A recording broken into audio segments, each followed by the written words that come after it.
Hey everyone, Derek from The Handoff here.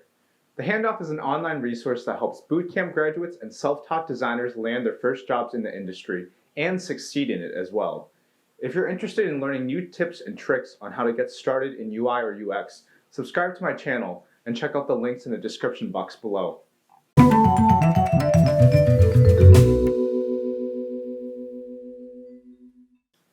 So over the past several years, I've talked to a lot of people in the design industry, some veterans who've been in the field for more than 20 years, and others who have either just finished a boot camp or are transitioning into UI or UX from a different field.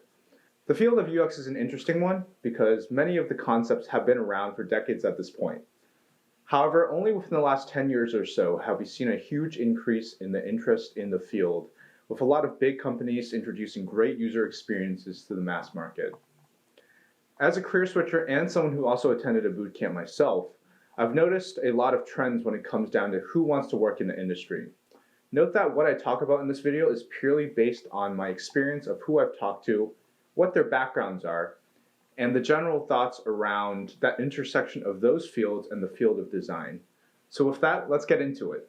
So the number one field I see a lot of people transitioning into UX from is the field of graphic design. This can include digital media, fine arts, or even industrial design.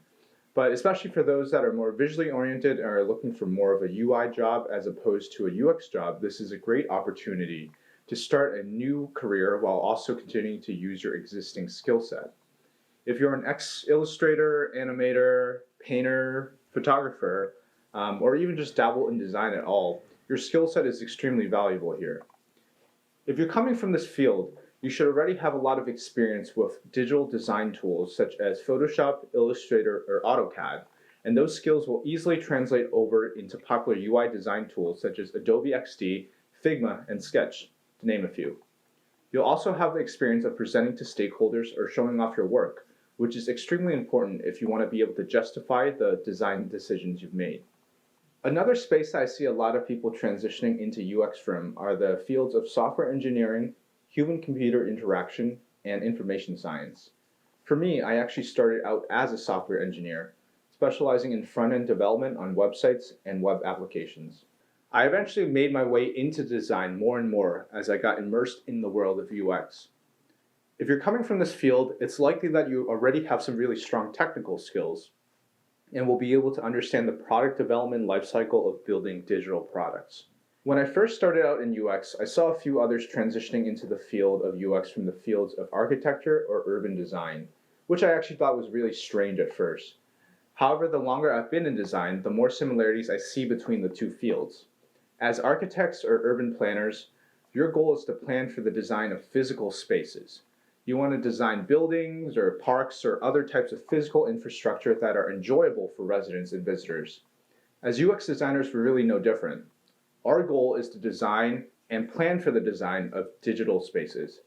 When you're coming up with a website for the first time, you want to design a navigation bar that allows users or customers to find exactly what they're looking for. How do you group related items together? How do you help users jump from page to page more easily?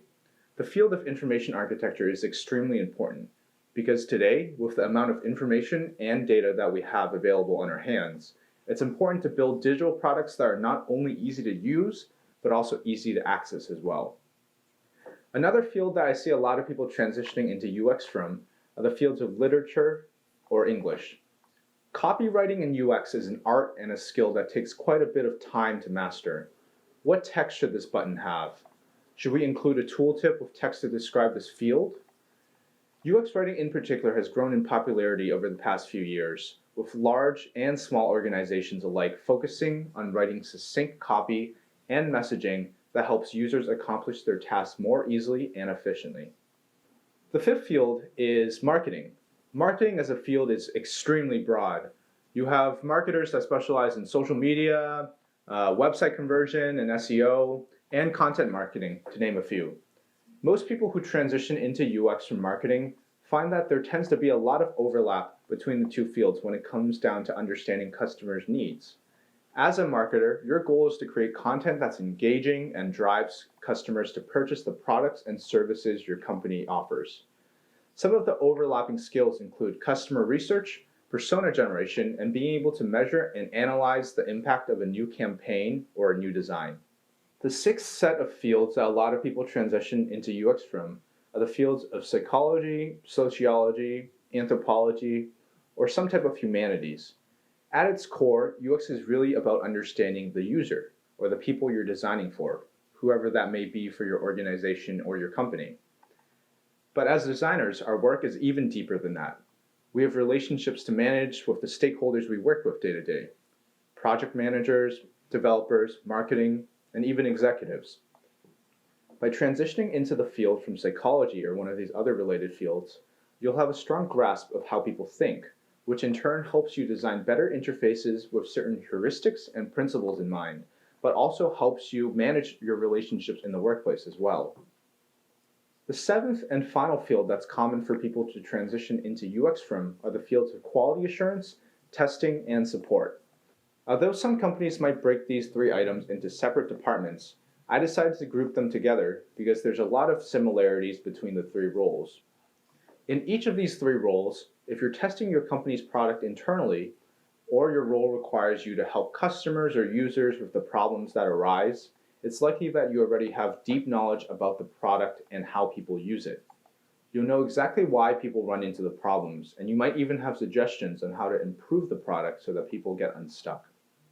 So, regardless of which field you're transitioning into UX from, it's likely that you have skills or qualities that overlap with those of a UX designer. If you're looking for your first job in the industry and are transitioning into UX from a different field, it's important that you brand yourself differently from the competition and show the unique skills that you have to offer. The 7 fields I mentioned are merely a subset of the large number of career switchers out there who have successfully transitioned into UX. I've seen nurses, construction workers, and even musicians who are able to successfully get their first job in the industry by packaging their skills and their experience into something they could connect back to the work they'd be doing as a UX designer. If you're interested in learning what others did to stand out, I'm launching a course called The Ultimate Guide for Design Bootcamp Graduates. If you've recently finished your bootcamp, or you're a self-taught designer struggling to land your first job in the industry, this is the only course you'll need. Your bootcamp or online course might have taught you the fundamentals of design, but they didn't cover the process of standing out during the job hunt and interview process.